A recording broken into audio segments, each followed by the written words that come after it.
राम जय सीता राम, राम राम जय राजा राम, राम राम जय सीता राम, राम राम जय राजा राम।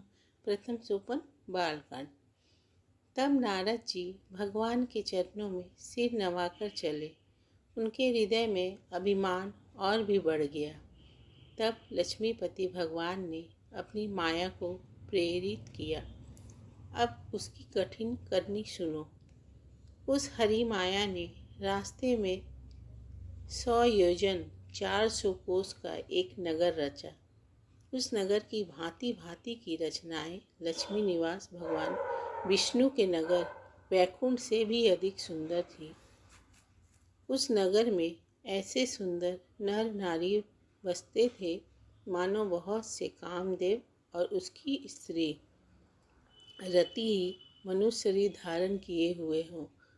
उस नगर में शीलनिधि नाम का राजा रहता था, जिसके यहाँ असंख्य घोड़े, हाथी और सेना के समूह टुकड़ियाँ थे। उसका वैभव और विलास 100 इंद्रों के समान था। वह रूप, तेज, बल और नीतिका का घर था। उसके विश्व मोहिनी नाम की एक ऐसी रूपवती कन्या थी, जिसके रूप को देखकर लक्ष्मी जी भी मोहित हो जाए। वह सब गुणों की खान भगवान की माया ही थी। उसकी शोभा का वर्णन कैसे किया जा सकता है। वह राजकुमारी स्वयंवर करना चाहती थी। इससे वहाँ अनगिनत राजा आए हुए थे।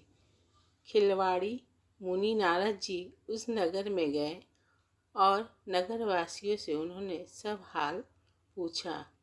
सब समाचार सुनकर वे राजा के महल में आए। राजा ने पूजा करके मुनि को आसन पर बैठाया।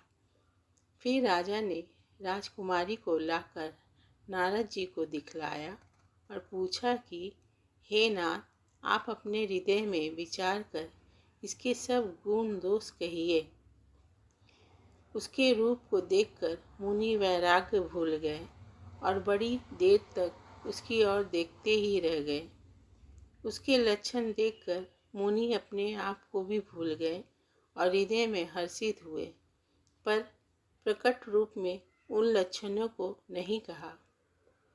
लक्षणों को सोचकर वे मन में कहने लगे कि जो इसे विहाएगा वह अमर हो जाएगा और रणभूमि में कोई उसे जीत ना सकेगा।